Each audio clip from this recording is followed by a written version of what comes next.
Nyatanya, kalau yang punya itu, yang tidak punya, kalau mau ya ini jadi wajib, ini nggak mahal. Di Shopee juga ada, di online. Nah, ini wajib punya kalau jamaah Muhammad, iya.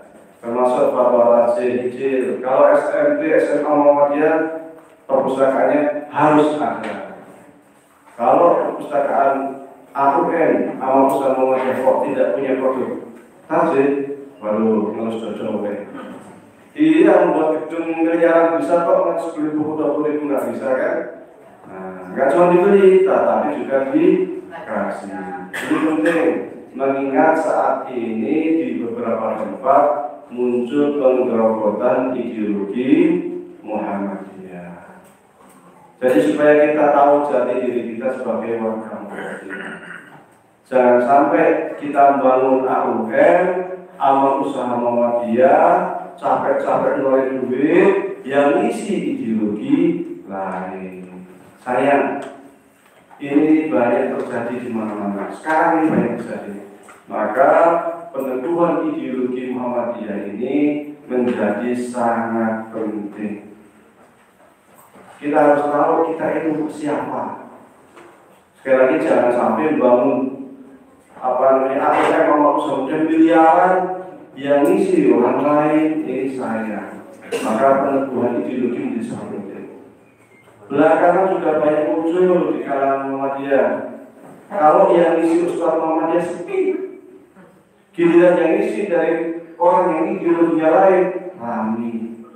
Padahal di AUM, Amal Usaha Muhammadiyah, kecuali di AUM, makan duit dari AUM, giliran ngaji di Muhammadiyah, ragelen. Ini yang real. Saya di sini memang baru sebulan setengah, tapi saya mengamati dari internet itu kondisi seperti itu.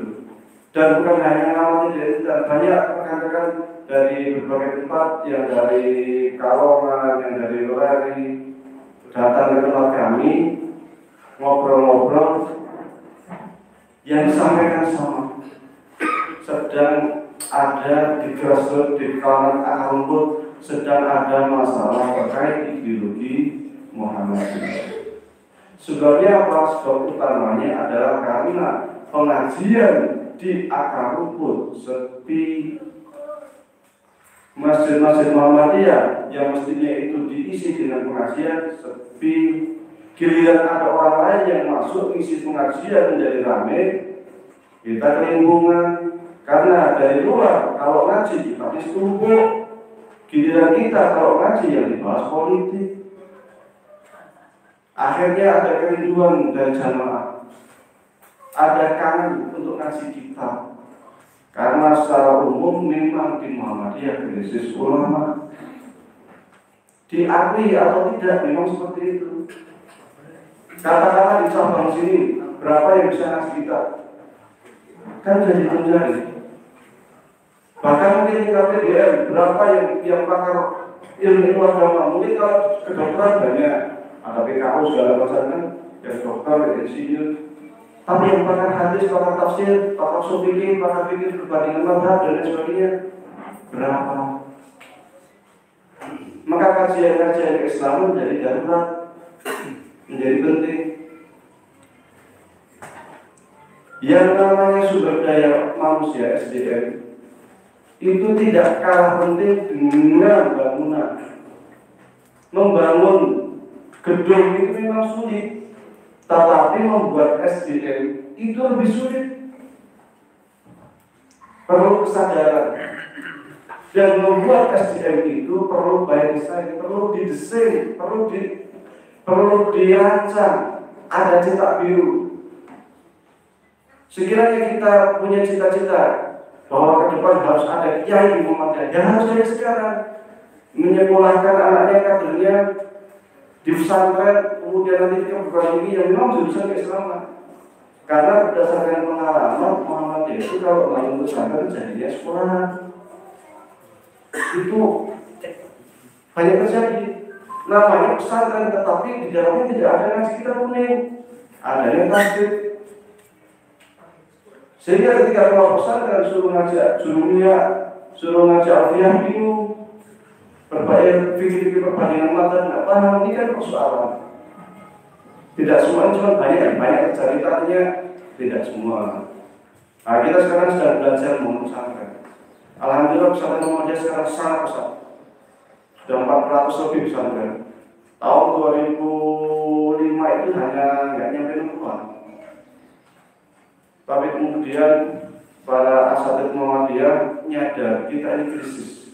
Maka kemudian mereka berbondong-bondong untuk membangun pesantren minimal sak daerah Jolosiji. Syukur-syukur setiap cabang ada. Di Temanggung ini ada 400 sekian pesantren. Yang resmi milik Muhammadiyah hanya 1. Tengah Al-Mu'min yang resmi. Yang afiliasi hanya 2. Al-Mu'min punya saya sama satu lagi di Perahan.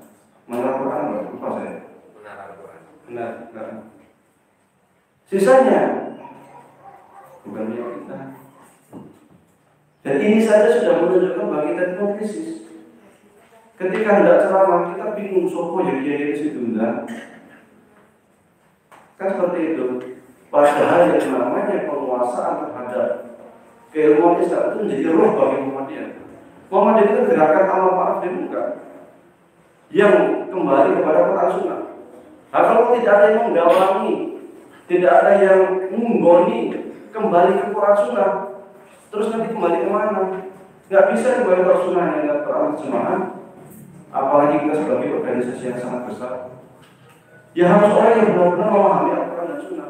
Quran Sunnah berbahasa Arab, ya harus paham bahasa Arab.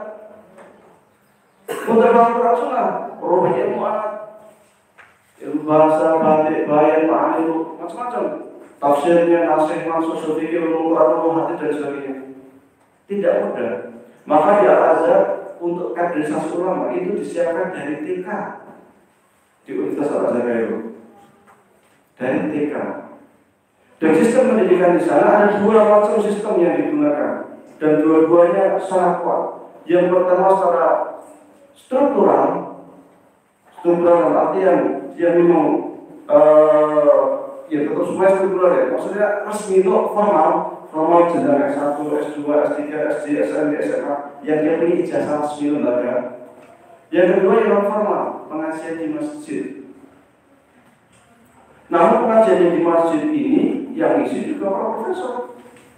Ngajinya satu kitab selesai. Kita itu kebanyakan kalau ngaji itu tematik. Jarang di Muhammadiyah ngaji satu kitab kontinu selesai. Jarang. Sehingga ketika ditanya, Anda sudah ngaji kitab apa? Bingung kitab apa ya? Bahkan sudah nyebutin kitab-kitab dasar saja kita nggak tahu. Kita yang paling dasar dan kita apa? Bingung.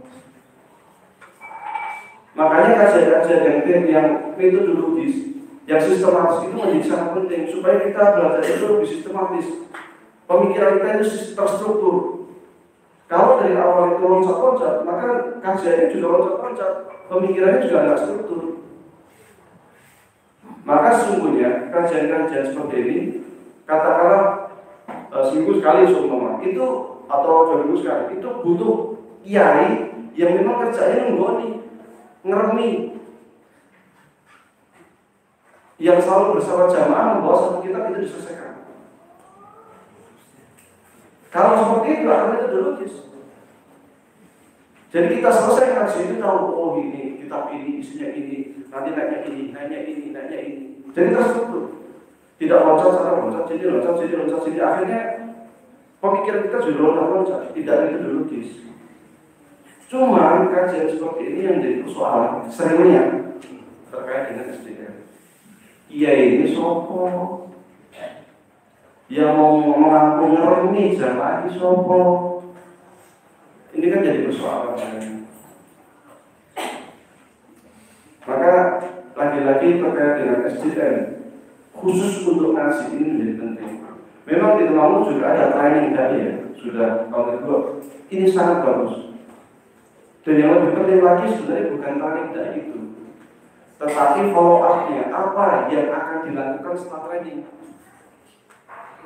Supaya apa? Supaya jelas nanti pokoknya kamu setelah selesai ini, kamu bina jamaah di sini. Seminggu sekali kamu bina jamaah. Ngasih kitab ini, selesai ini, naik kitab ini, selesai ini, naik kitab ini. Sehingga kita tuh kayak sekolah. Ngaji itu kayak sekolah. Jelas. Bukunya itu jelas, buku di kitabnya itu jelas. Nah, tren-tren seperti ini penting. Meskipun itu hanya untuk jangka pendek. Kenapa disebut jangka pendek? Karena training itu kan hanya sudah memberikan wawasan. Nah, kalau penting setahun, ya untuk menjadi seorang dai sudah bisa. Tapi untuk menjadi seorang kiai belum. Saya sendiri merasakan 26 tahun saya belajar di Kairo, saya belum tahu apa-apa. Padahal setiap hari makanannya itu ya bahasa Arab. Kita ngasih sama kiai besar. Tapi merasa itu belum ada apa-apa. Apalagi hanya setahun seminggu sekali. Karena kita sekarang ini ketika ditanya, coba sebutkan kiai Muhammad yang viral itu, kita hanya jadi satu. Adi Jaya, Ustaz Adi Jaya, lainnya bingung kita. Ketika disuruh ikutin, coba sebutkan satu aja pakar tafsir Muhammadiyah, bingung kita. Satu aja masalah hadis semua, bingung kita. Karena memang benar-benar krisis. Sehingga kita krisis ini tidak boleh dibiarkan, harus ada langkah-langkah strategis yang harus dilakukan untuk menanggulangi krisis ini. Dan lagi-lagi saya katakan ini by design. Memang ada jiwa Muhammadiyah yang berbeda dengan jiwa organisasi lain. Sebagai organisasi modern, kita itu inginnya kan begini, bahwa Muhammadiyah itu kecenderungannya kan ke umum, ke sosial, ke kedokteran dan sebagainya. Dan ketika orang-orang yang mengatakan itu cenderungnya ke sana gitu. Ya memang itu tidak bisa dipungkiri lah. Tetapi ketika kita mengatakan organisasi modern pun ada sisi-sisi kelemahan yang harus kita tambah, terutama dari sisi media. Kalau Anda mencari kajian keislaman di website, terserah mau di Google atau YouTube atau Facebook, cari bab apa itu, jarang sekali menemukan dari Muhammadiyah. Bisa dicoba. Hukum sholat subuh pakai kunut kemudian. Yang ketemu kalau nggak dari NU, Salafi, sebut aja, Muhammadiyah nggak ketemu. Padahal kita modern. Dan sekolah-sekolah Muhammadiyah terkait dengan jurusan media itu banyak, SMK itu juga banyak. Tetapi dokumentasi pengajian lemah. Tulisan-tulisan Islam yang terkait dengan kajian itu Muhammadiyah lemah. Website ke Muhammadiyah sekarang menjamur. Tapi isinya jarang kajian Islam. Isinya adalah kegiatan internal. Kalau kegiatan internal itu hanya dari kita untuk kita yang nulis, kita juga yang baca. Tapi kalau kajian Islam, Muhammadiyah pun akan baca. Tapi di sini lama. Ketika kita sarankan tulis kajian Islam, bingung lagi, saya nulis sopo. Kenapa bisa dipikir orang kiai ini? Karena untuk menulis rubrik, ada di rubrik di surat Muhammadiyah itu kan ada rubrik Islam. Yang setelah surat Muhammadiyah yang istilahnya itu luar biasa saja, itu kadang bingung juga dari penulis yang kajian Islam. Nah ini kan persoalan, benar-benar persoalan. Kalau ini tidak diatasi, ke depan akan sangat berbahaya bagi kelangsungan ideologi Muhammadiyah. Karena sesungguhnya ideologi Muhammadiyah keislamannya itu. Lagi ini dari keislamannya ya paham majelis tarjih. Maka produk tarjih itu bukan sekadar menjadi produk yang dimuktamarkan, diseminarkan, tapi di akar rumput nggak tahu. Ini kan menjadi persoalan. Seringnya kan seperti itu. Jadi yang tahu produk tarjih itu siapa? Yang hanya mereka-mereka yang duduk di majelis tarjih. Yang di bawah nggak ngerti. Kenapa bisa demikian? Ya karena nggak ada yang sosialisasi, nggak ada yang ngajari. Kenapa nggak ada yang ngajari orang-orang dia ini? Ini persoalan. Makanya jangan heran ketika terjadi di Muhammadiyah ini mulai ada suatu penggerbakan ideologi yang seperti itu. Produk tafsir luar biasa. Masalahnya bukan luar biasanya. Sampai ke bawah enggak. Kayak ini. Memang dari konsistensi sendiri sudah berkali-kali mengadakan sosialisasi. Tapi sosialisasi ini terbatas saja di daerah yang di atas-atas. Akhirnya mulai dari atas ke atas lagi, sehingga kesannya produk konsistensi menjadi elitis. Yang tahu ya yang di atas saja, yang di bawah.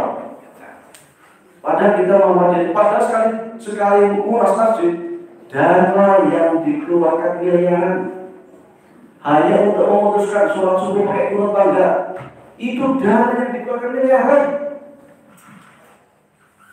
Tapi di bawah tak tahu apa.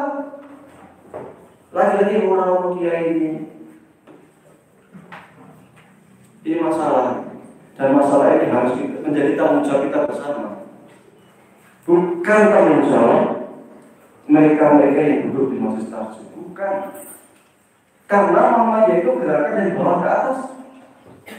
Ya mamanya majelis taklim dari pusat umrah sana yuk kita begini. Kalau di bawah nggak ada kesadaran, susah.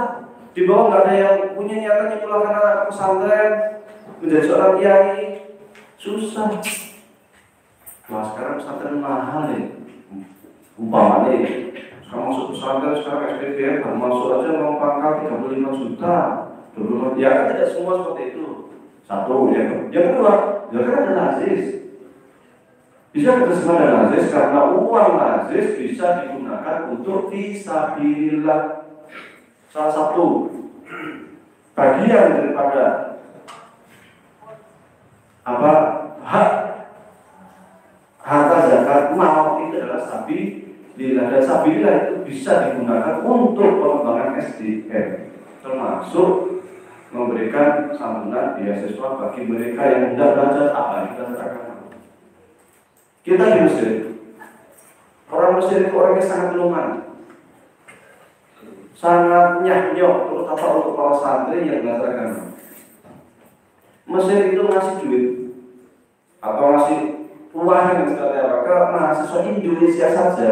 Indonesia kok nih, dunia lain, di Malaysia, di Singapura, yang mana, yang Afrika, yang Amerika, yang Eropa, kisaran 23 miliar per tahun. Baik berbentuk beasiswa, berbentuk bantuan apa, berbentuk macam-macam. Waktu terjadi krisis ekonomi di Indonesia tahun 1997, di mana dolar yang sebelumnya 2.300 sekian menjadi 17.000. Orang-orang Indonesia yang di sana bahkan mahasiswa kita karena orang tuanya tidak bisa ngirim karena dolarnya naik, sementara sudah krisis, banyak orang di PHK. Pemerintah Indonesia juga bingung, tidak bisa bantu apa-apa, sehingga punya inisiatif mahasiswa kita ditarik dari Mesir, pulangkan. Apa yang terjadi? Menteri Wakaf Mesir, semacam Menteri Agama Bismillah, menulis di Quran dengan bahasa hati, dari hati ke hati, mengetuk masyarakat Mesir. Ini ada tulabul ilmi, ada para santri dari Indonesia yang sedang terkena musibah. Orang tuanya sudah pada bingung mengirim duit karena terjadi krisis ekonomi. Mereka punya niatan untuk menarik mahasiswa Indonesia di Mesir ke Indonesia. Kita sebagai rakyat Mesir apa nggak malu? Mahasiswa penuntut ilmu begitu saja pulang ke Indonesia karena tidak punya uang. Apa kita tidak malu? Mari kita gotong royong membantu orang mahasiswa Indonesia. Himbauan itu langsung menyebar di masyarakat Mesir. Langsung dari hati ke hati, ada orang yang bilang ini, ada yang kosnya gratis, ada yang macam-macam. Satu pun tidak ada yang pulang dan tidak ada yang laporan. Luar biasa, kenapa? Karena ini tolong ilmi, penuntut ilmu, nyah-nyah kalau betul tolong ilmi itu proses. Saya punya pengalaman tadi. Putra saya pertama itu keguguran. Saya waktu itu ke rumah sakit hanya dengan uang pas-pasan. Itu sampai datang, sampai pulang, itu semua dibiayai orang Mesir. Hanya apa? Hanya karena saya mahasiswa Al-Azhar, santri Al-Azhar. Ketika dia tahu kamu orang Azhar, langsung tok. Luar biasa. Jiwa ininya, jiwa dermawannya. Dan itu terjadi lagi tahun berapa? Ketika terjadi tsunami di Aceh. Langsung secara otomatis orang Mesir bergerak hatinya untuk membantu thalibul ilmi. Satu pun orang Aceh yang ada yang dibanggakan karena biayanya ditanggung oleh masyarakat Mesir. Baik lembaga secara baik personal ataupun lembaga ataupun pemerintah. Padahal Mesir itu ekonominya jauh di bawah Indonesia. Indonesia masuk di 20, 11 besar ekonomi dunia. Mesir itu 21, jauh di bawah kita. Jauh sekali. Tapi jiwa kedermawannya itu, rasa empatinya, rasa untuk membantu thalibul ilmi luar biasa. Karena mereka nyadar bahwa penuntut ilmu penting, harus didukung, terutama ilmu agama. Nah, kesadaran ini yang harus lebih kita tumbuhkan supaya kita membantu thalibul ilmi itu lebih giat lagi. Jadi dana, katakanlah dana basis sekian persen untuk thalibul ilmi jelas. Ini untuk kaderisasi, untuk membuat kader yang nantinya ketika dia menjadi seorang kiai mau kembali ke sini ngopeni jamaah, ngerti jamaah. Kalau tidak kita desain, ya susah. Persoalan akan muncul lagi, krisis lagi, dan pada akhirnya nanti kita akan gelagapan, akan terengah-engah ketika ideologi lain masuk. Jamaah kita itu sekarang udah apa istilahnya itu? Terengah-engah lah kalau melihat dari ustaz lain datang bawa kitab ngaji, akhirnya ke sana. Padahal awalnya Muhammadiyah, tapi ujung-ujungnya ya masih ada di Muhammadiyah. Tapi kalau masih Muhammadiyah nggak mau, gila tempat lain rame, ini umum. Ini jangan sampai terjadi. Tahun 1927 ini dibentuk Majelis Tarjih. Gunanya untuk apa? Menyatukan perbedaan-perbedaan yang ada di kalangan Muhammadiyah.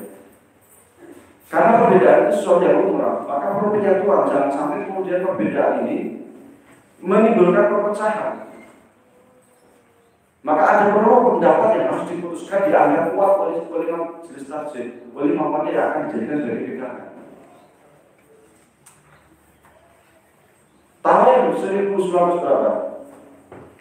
Sidang pertama tanggal 8 keputusan Kongres Muhammadiyah ke-18 di Juli tahun 1929, berarti 2 tahun setelah membentukkan Majelis Tarjih. Mulai di sidang pertama, dan yang pertama kali disebutkan adalah bab iman. Kenapa kok bab iman? Karena iman itu menjadi landasan terpenting dalam gerak organisasi. Iman ini sesungguhnya pandangan hidup, worldview, pandangan hidup. Ketika keimanan itu sikapnya model, maka gerakan kita akan model. Ketika pemahaman kita terhadap keimanan itu ekstrim, maka gerakan kita akan ekstrim. Ketika paham keimanan kita itu liberal, maka gerakan kita akan liberal. Karena iman menjadi pijakan pertama. Iman. Kalau kita melihat sejarah Islam, awal-awal Islam datang, selama 23 tahun Islam, 13 tahun sendiri bab iman ini ditanamkan oleh Rasulullah SAW kepada sahabatnya di Mekah. Bab-bab terkait fikih, sholat, puasa, haji dan sebagainya, kecuali sholat terakhir, itu justru turunnya di Madinah. Muamalah duniawi, sistem interaksi dari sama manusia, hukum-hukum positif, itu turunnya di Madinah. Yang jumlahnya hanya 10 tahun. Tetapi selama 13 tahun itu terkait dengan keimanan. Karena iman ini yang akan jadi landasan terpenting terhadap gerakan Islam nantinya. Selama 10 tahun di Madinah, muncul beberapa kelompok yang mengaku iman. Kalau di Mekah itu ketika masuk Islam otomatis dia pasti orang Muslim kuat, otomatis. Maka di sana hanya ada Muslim dan musyrik, Muslim dan kafir. Tapi ketika di Madinah, ketika semua masuk Islam, muncul kelompok baru yang namanya kaum munafik. Kelompok munafik ini ngaku-ngaku Islam, tapi hatinya membenci Islam. Terutama yang dipimpin Abdullah bin Ubay bin Ka'ab. Orang munafik itu jihad. Sholat jamaah itu sholat jamaah, puasa ya puasa, tapi mereka itu sebenarnya adalah musuh dalam selingkuh. Karena mereka itu sangat benci dengan Islam. Hanya Rasul tidak bisa memberikan hukuman kepada mereka, karena ini terkait dengan perkara batin. Tapi orang munafik ini kan suka makan. Karena ini dalam keadaan Islam sudah dikatakan kita baru bisa menghukumi seseorang itu ketika sudah ada bukti real dia melakukan kejahatan. Ketika tidak ada, mesti tahu bocah sini. Kalau nggak ada bukti nggak bisa. Ya, karena semua harus berdasarkan bukti. Baik bukti berupa barang atau saksi atau ikrar pengakuan. Nah, orang munafik mulai muncul di Madinah. Tapi Rasulullah itu orang yang kuat sehingga dia bisa tetap mempertahankan negara Madinah, mempersatukan umat Islam, termasuk berkoalisi dengan orang Yahudi. Meskipun pada akhirnya orang Yahudi semuanya 3 suku berkhianat. Selepas Rasulullah meninggal dunia, kondisi mulai berubah. Karena ternyata banyak sekali dari kalangan umat Islam yang murtad. Ini mulai masuk ke pengajian. Tadi di mukadimah pengantar ke dalam ke tafsir. Oke. Jadi mulai banyak orang murtad di mana yang umat Islam itu bisa dikatakan sisa Mekah Madinah. Lainnya murtad. Makanya ini pekerjaan berat bagi Abu Bakar. Pas pemilihan Abu Bakar setelah Rasulullah wafat, mau pemilihan khalifah itu juga tidak mudah, karena ini terkait dengan suksesi pertama di dunia Islam. Tapi semua sepakat Rasulullah itu bukan hanya seorang nabi, namun beliau juga sebagai seorang pemimpin negara. Jadi ketika Rasul hijrah dari Mekah ke Madinah itu sebenarnya membentuk negara, namanya negara Madinah. Sehingga Rasul membuat sebuah piagam yang disebut dengan piagam Madinah. Di antara isi piagam Madinah itu adalah mempersatukan bangsa Madinah atau masyarakat Madinah. Di antaranya adalah dengan membuat akta pertahanan bersama antara umat Islam dengan 3 kelompok Yahudi, Bani Nadir, Bani Quraidah dan Faidah. Pertahanan. Meskipun ya tiga-tiganya yang masih kemudian ya. Setelah Rasulullah wafat, pemilihan ini jadi seru. Karena orang Muhajirin ingin dari golongan Muhajirin menjadi khalifah, orang Ansar ingin dari golongan Ansar menjadi khalifah. Tapi mereka nyadar bahwa kepemimpinan politik itu sangat penting. Sehingga Rasulullah itu belum dikuburkan waktu itu, tetapi umat Islam merasa bahwa kepemimpinan pengganti Rasulullah sangat penting. Jika tidak akan terjadi chaos kalangan muslim. Oleh karena itu Ibnu Taimiyah di dalam fatwanya sempat mengatakan dalam majmu'nya 1 hari tanpa pemimpin lebih berbahaya dibanding 60 tahun di bawah pemimpin yang zalim. Kalau 60 tahun pemimpin jelas kita ada pemimpin, ada serangan musuh jelas, ada ini jelas. Apakah itu tetap bisa tidak terkendali? Tapi 1 hari tanpa pemimpin itu sudah chaos, bisa perang saudara. Maka ketika Rasul ini bahwa sahabat langsung ngumpul. Pertama ngumpulnya di Bani Saqifah, kaum Ansor, karena mereka akan memilih pemimpin dari kalangan Ansor. Ketika ada yang mendengar langsung mau pergi ke melaporkan Abu Bakar, kemudian Abu Bakar segera ke Bani Saqifah dan mengatakan sedang ada suksesi tersembunyi di Bani Sakifah. Segera Abu Bakar datang situ, ternyata benar kaum Ansor sedang mengadakan suksesi pemilihan pemimpin umat. Maka Abu Bakar mengatakan, kalau ini terkait dengan kepemimpinan umat, maka segera dilakukan di masjid, jangan di rumah orang. Masjid itu kalau zaman kosong maksudnya ya gedung parlemen, ya tempat kodok, pengadilan, semuanya masjid. Zaman dulu mau perang juga boleh di masjid.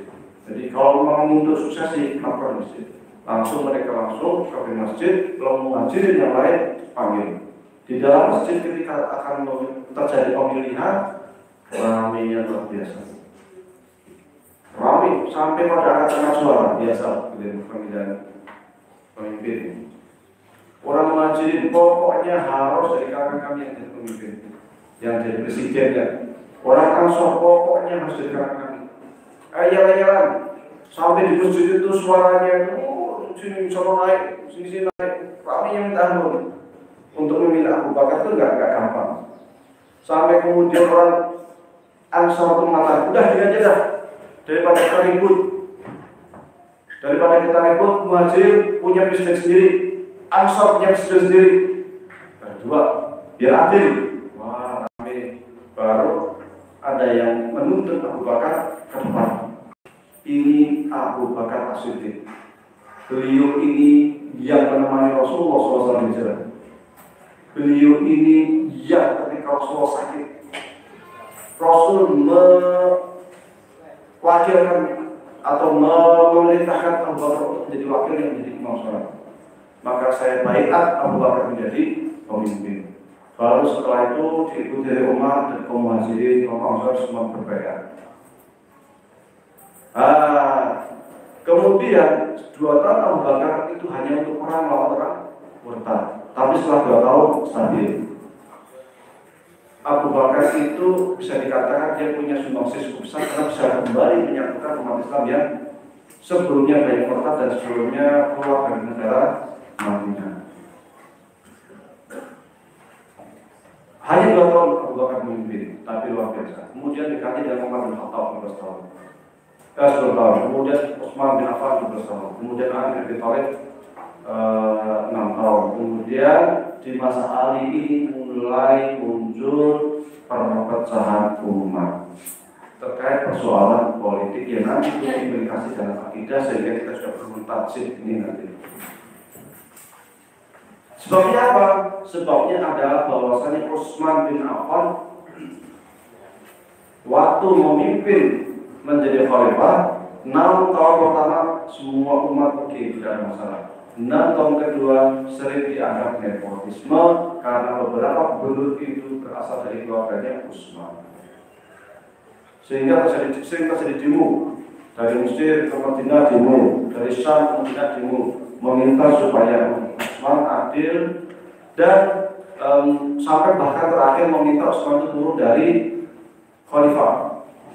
Dan turun demonstrasi ribuan orang dan sembarangan ramai. Sampai terakhirnya itu sebelum terbunuhnya Utsman itu demonstrasi besar-besaran di Madinah, kemudian diloreng oleh sahabat Ali bin Abi Thalib dan sahabat-sahabat besar, bisa dibubarkan demonstrasinya, dan kemudian Ali bin Abi Thalib meminta kepada Utsman supaya kita akan menjaga rumah beliau.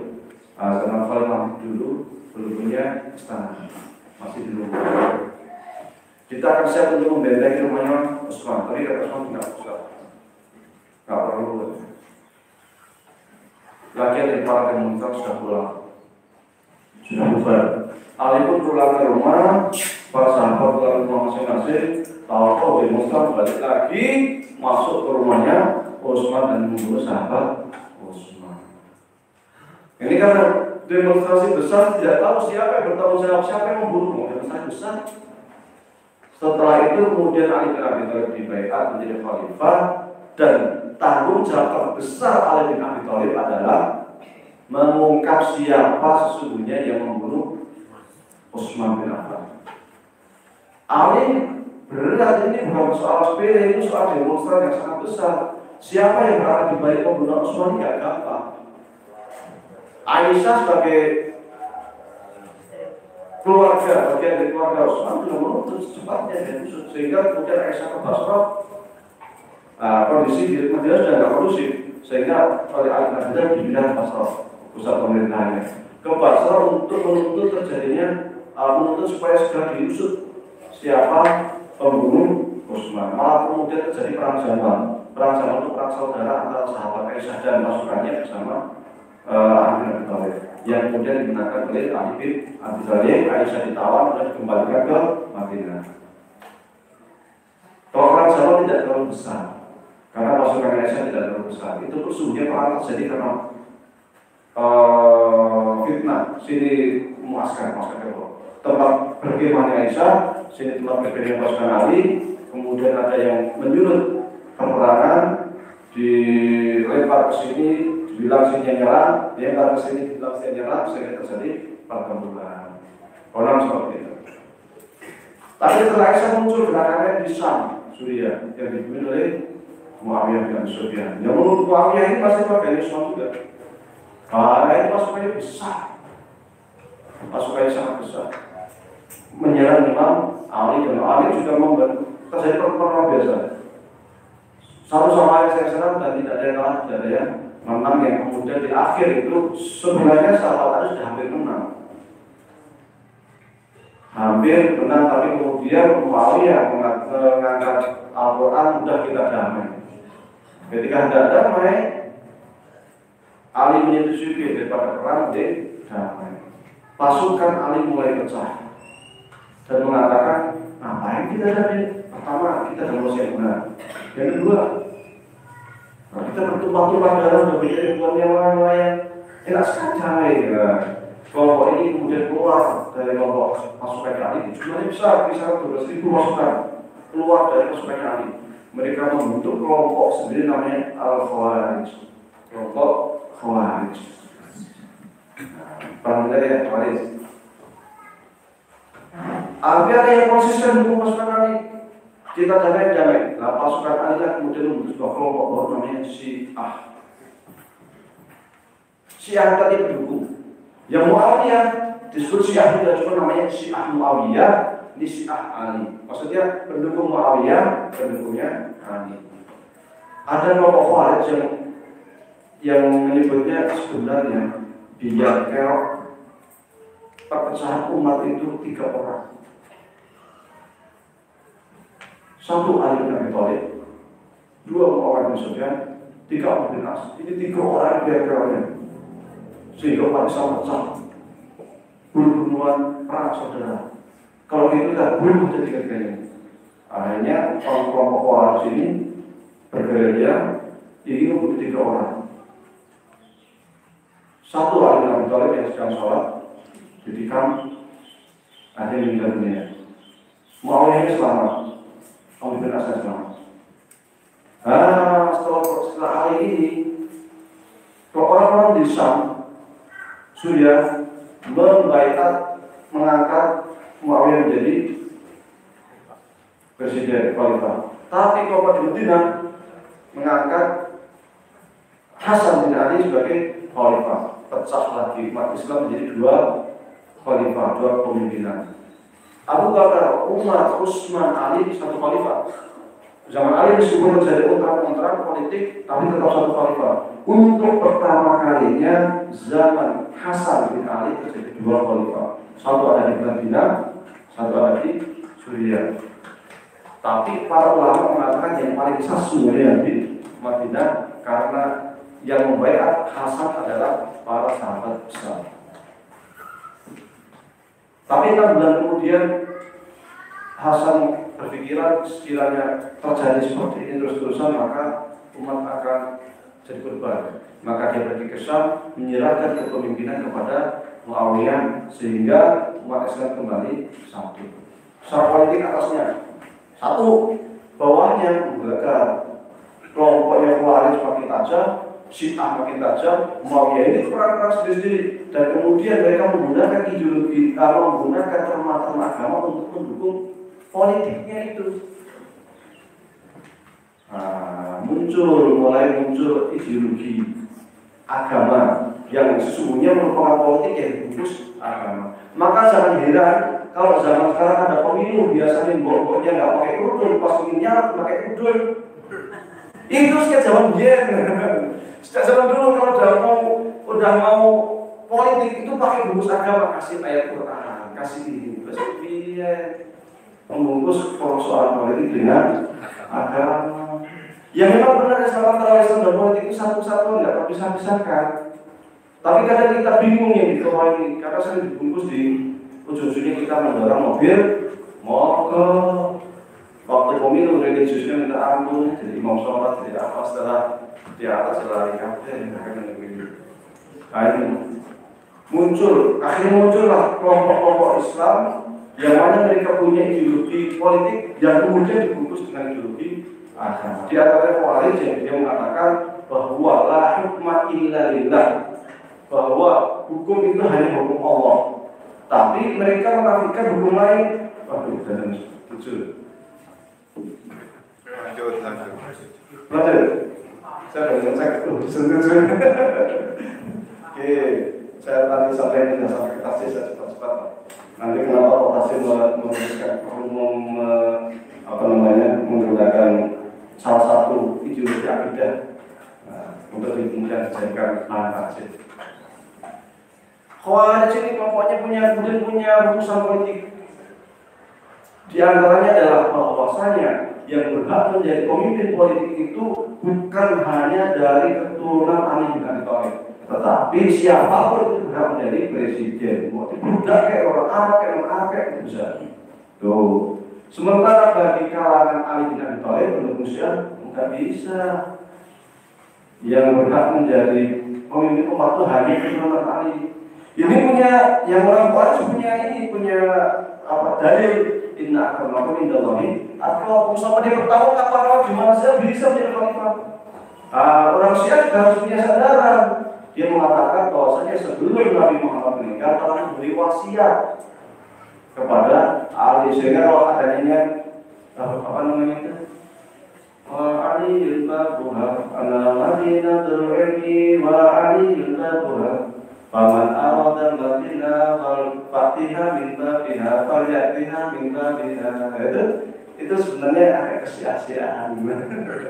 Jadi mengagung-agungkan Ali, kemudian kali itu dianggap sebagai pewaris Nabi Muhammad, sehingga nanti muncul syiah yang ekstrim di mana mereka mengatakan sesungguhnya setelah Rasul itu mestinya khalifahnya Ali bukan Abu Bakar dan Umar. Dan bahkan sebagian syiah mengatakan Abu Bakar dan Umar ini mengkudeta secara halus kepemimpinan yang sesungguhnya harus diberikan kepada Ali. Jadi pakai hadis hukum, harus sosial. Hadis yang menurut kita tentang sunnah harus sama. Tapi menurut syiah ini harus kuat. Kemudian kasih hadis lain yang juga diikuti harus sunnah yang sahih.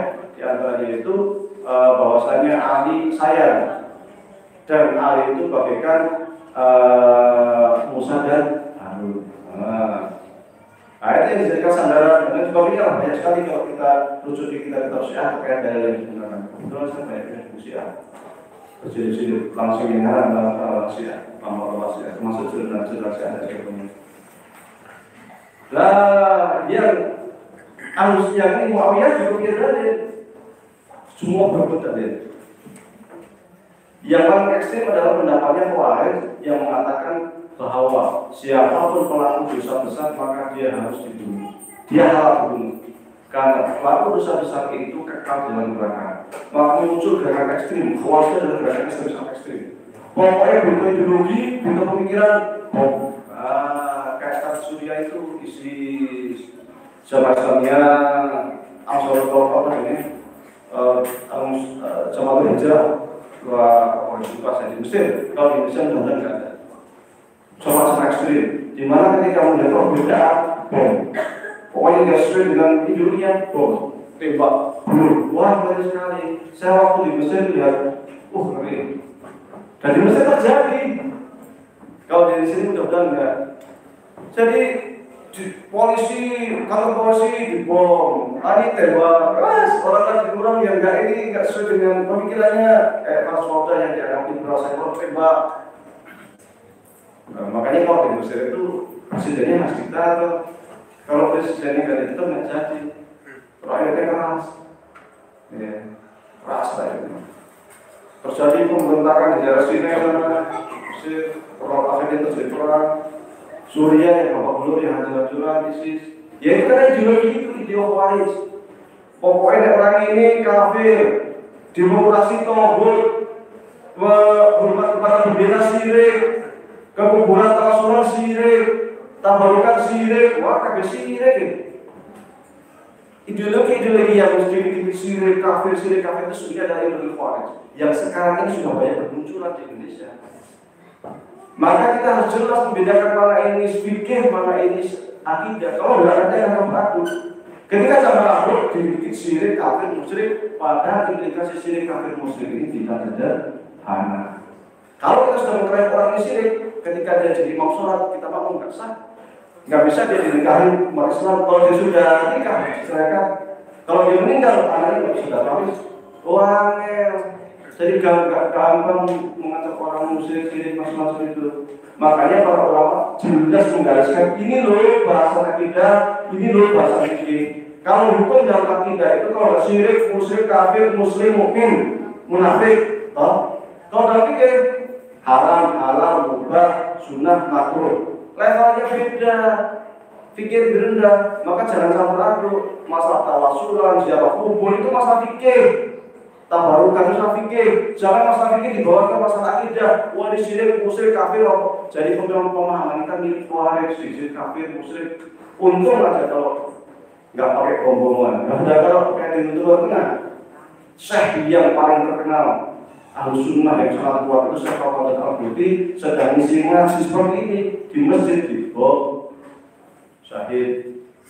Padahal pemikiran yang luar biasa Muhammad Al-Buti itu mengangkat pemikiran liberal, mengangkat pemikiran Marxis luar biasa.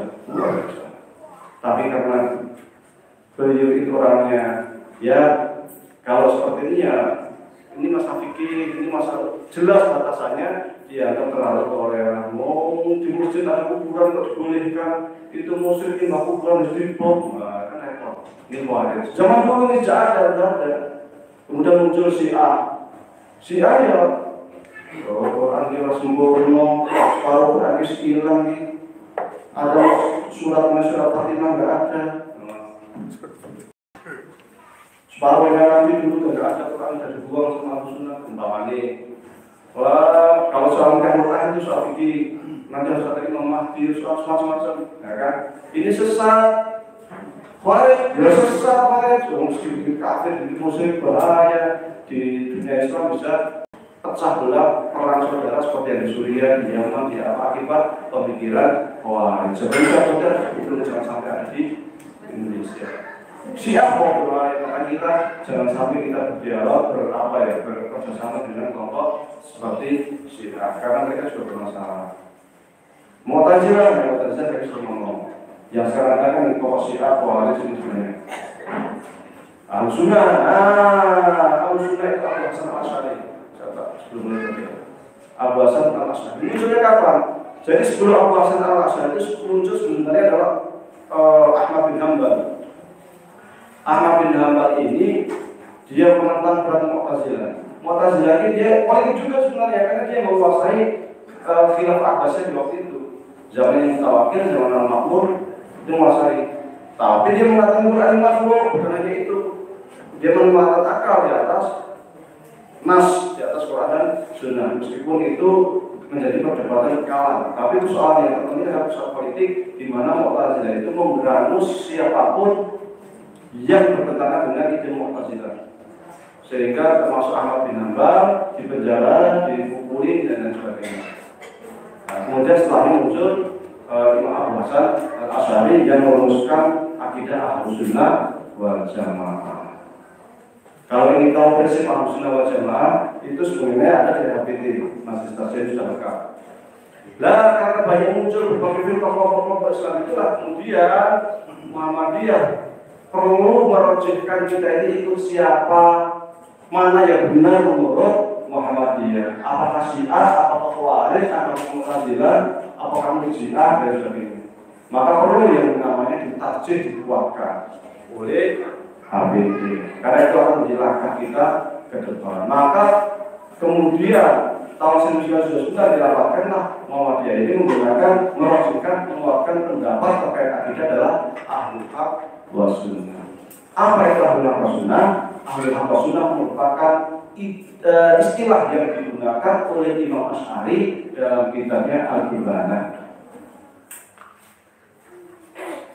Selain istilah ahlul haq was sunnah, Imam Asy'ari juga menggunakan istilah lain yang disebut dengan ahlus sunnah wal jamaah. Itu disebutkan dalam bukunya Ushul Ahli Sunnah wal Jamaah atau cetak biru Ahli Sunnah wal Jamaah. Dua istilah. Sehingga ketika kita ditanya ideologi atau akidah Muhammad itu apa? Akidah Muhammad adalah ahlul haq was sunnah. Apa itu ahlul haq was sunnah? Merupakan ideologi yang dirumuskan oleh Imam Abu Hasan Al-Asy'ari. Loh, berarti Muhammadiyah Asy'ari ya? Iya. Muhammadiyah Ahlus Sunnah wal Jamaah Asy'ariyah. Imam ada di HPP ada di halaman 22.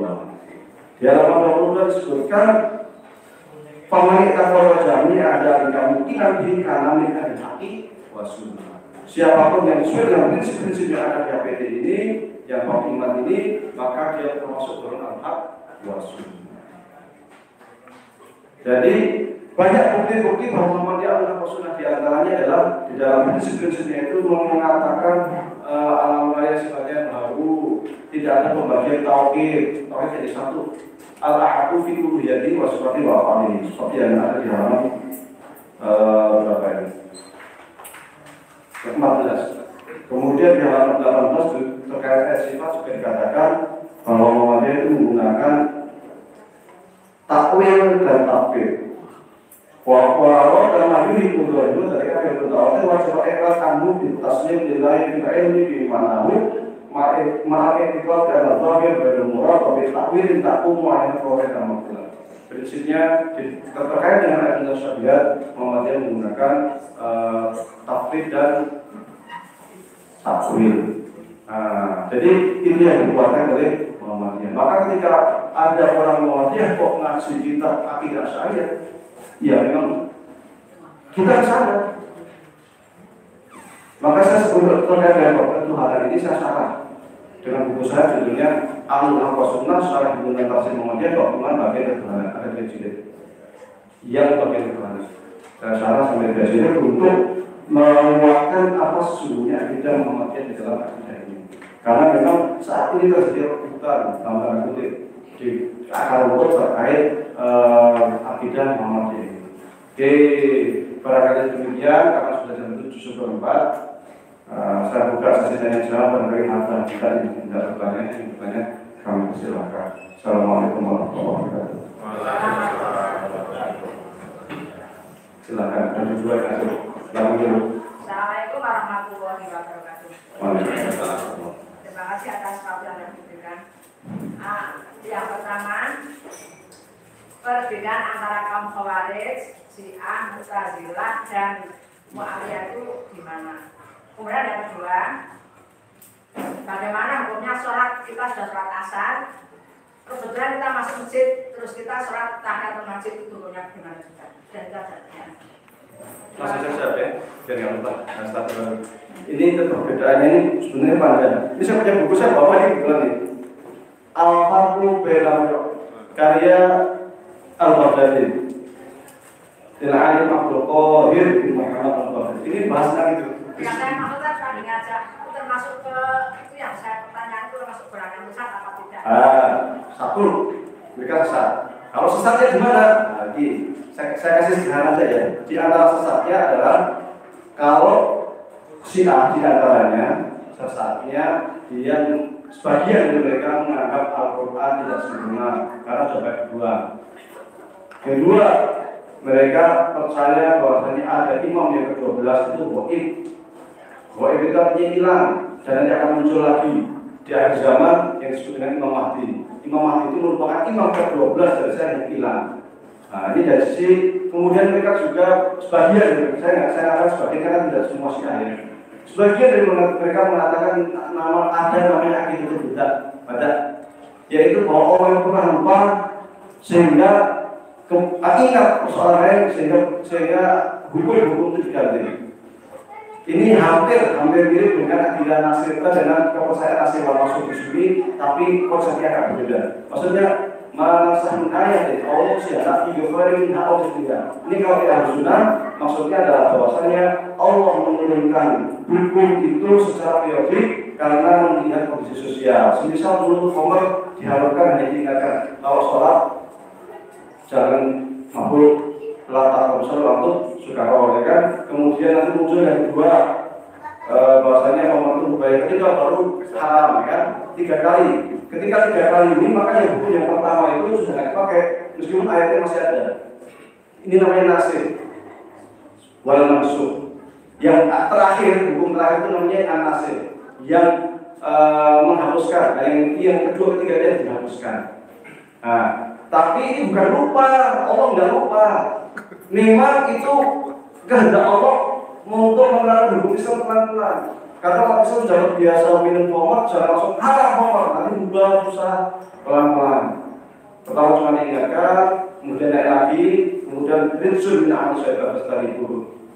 Itu rizul, itu najis, perbuatan setan jauh ini. Nah, Syiah mengatakan Allah pernah lupa. Bahkan di Syiah yang hulu, Syiah itu Syiah yang sebenarnya sudah kafir tingkatannya. Jadi Syiah itu ada yang mu'tadil, yang agak berbeda. Tapi ada yang hulu, kalau yang mu'tadil ini masih muslim. Kalau yang hulu ini sudah sesat. Mereka mengatakan bahwasanya wahyu itu mestinya turunnya ke Ali, tapi salah ke Nabi Muhammad. Oh, karena itu ada yang lebih sesat lagi. Allah itu turun ke jasadnya Ali, menyatu. Kayak akidahnya orang dari sebenarnya. Jadi Syiah itu juga banyak kelompok yang terkenal di dunia, termasuk yang ada di Indonesia. Itu ada kelompok. Satu namanya Syiah 12 yang ada di Iran. Di Iran sama tiga. Kemudian yang kedua Syiah Zaidiyah. Itu yang ada di Yaman. Syiah Zaidiyah itu mirip dengan Ahlus Sunnah. Di dalam akidahnya Imam Zaid itu fikihnya hampir mirip dengan Syafi'iyah. Fikihnya. Kalau akidahnya Imam Zaid hampir mirip dengan Syafi'iyah, tapi berbeda sedikit saja. Terkait masalah imam presiden, siapa yang berhak menjadi presiden. Kemudian ada satu lagi kelompok Syiah yang dia itu agak jauh banget, maksudnya sesatnya jauh, meskipun sesatnya itu jauh banget gitu. Namanya Syiah Ismailiyah. Itu ada di Pakistan. Itu buku-bukunya itu mereka banyak mistiknya, kayak primbon, bukunya itu kayak primbon, banyak mistiknya. Itu Syiah Ismailiyah. Kalau Khawarij sesatnya, mereka itu sangat radikal dan cenderung mencampur adukan persoalan fikih di akidah, sehingga batasan antara fikih dan akidah itu menjadi susah karena dicampur aduk.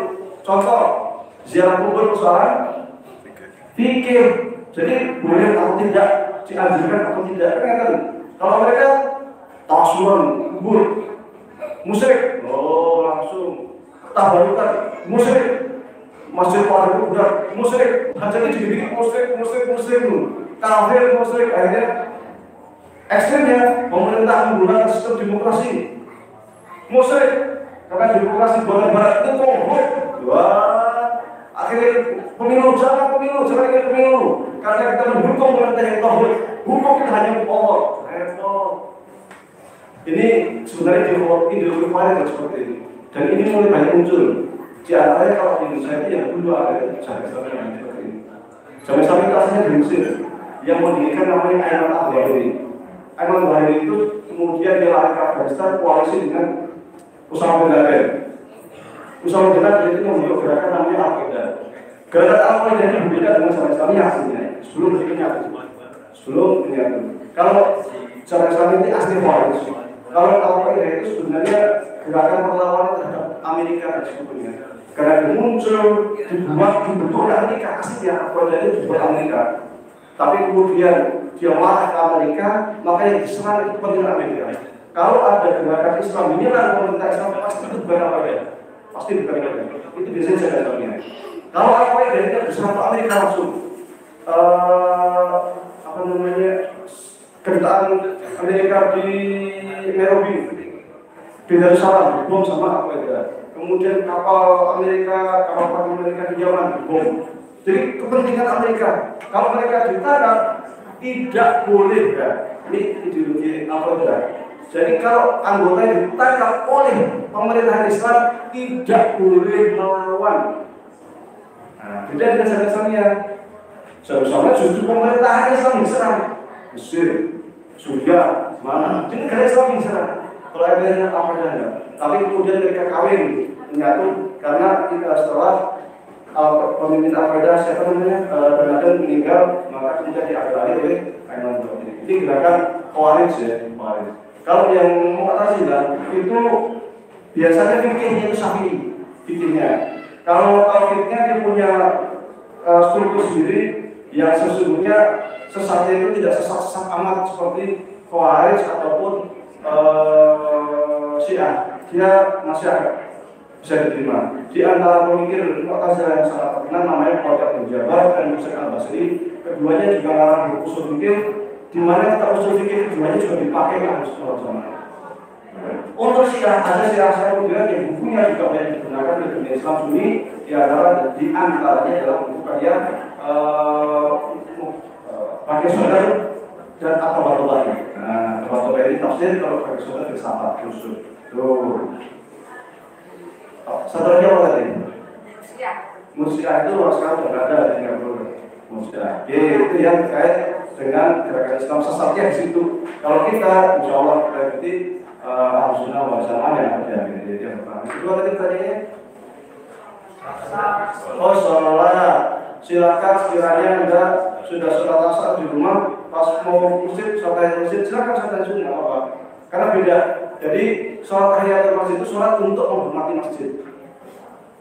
Ya, ada ilahnya. Loh, saya sudah sholat asar ya. Sudah sholat asar, kan habis sholat asar nggak bisa sunnah. Khusus sholat tahiyatul masjid boleh karena ada ilah, yaitu ikhtiram menghormati masjid. Tapi kalau sholat tahu, sholat sunnah lainnya tidak ada. Di antara yang dibolehkan tahiyatul masjid dan sholat jenazah. Boleh, sholat jenazah, sholat asar boleh. Nah, karena memang kondisi. Oke, silakan. Masih ada. Silakan. Masalah. Kita mungkin perkuat saja ya, karena tadi mendengar banyak firqah yang seperti itu. Ada Syiah, ada Khawarij, ada Murji'ah, ada Mu'tazilah. Terus mungkin yang ditekankan kita itu Ahlussunnah wal Jamaahnya itu. Biar kita kenal dulu sama Ahlussunnah wal Jamaah. Karena kalau mungkin ya kita ingin tahu firqah-firqah yang mungkin sesat, itu tapi penting juga karena itu sudah di depan mata kita seperti Syiah, Khawarij. Tapi kadang kita belajar yang Ahlussunnah wal Jamaah saja kadang itu permasalahannya. Nah, kita bisa mulai dari kita kecil, Aqidatul Awal, Aqidatul Amali, Aqidatul Tahiyat, itu kita tetap Ahlussunnah. Itu bisa kita bahas sendiri. Atau orang ini bagaimana itu sudah Ahlussunnah wal Jamaah. Itu kita pelajari, itu kita akan tahu bagaimana kita Ahlussunnah wal Jamaah. Oke, karena sudah jam 7.30 ya, saya cukupkan. Mudah-mudahan bermanfaat. Mohon maaf atas kekurangan. Wabillahi taufiq wal hidayah. Assalamualaikum warahmatullahi wabarakatuh.